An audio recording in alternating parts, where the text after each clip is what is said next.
You asked, how to divide 100,000 by 30 using the long division method. 1 is too small. 10 is too small.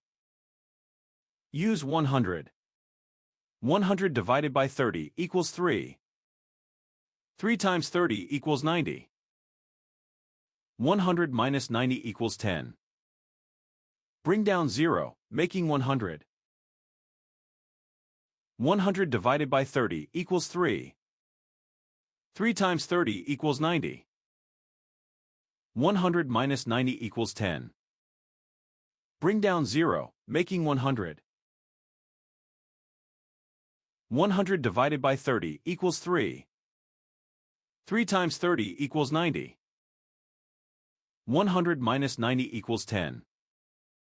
Bring down 0, making 100. 100 divided by 30 equals 3. 3 times 30 equals 90. 100 minus 90 equals 10.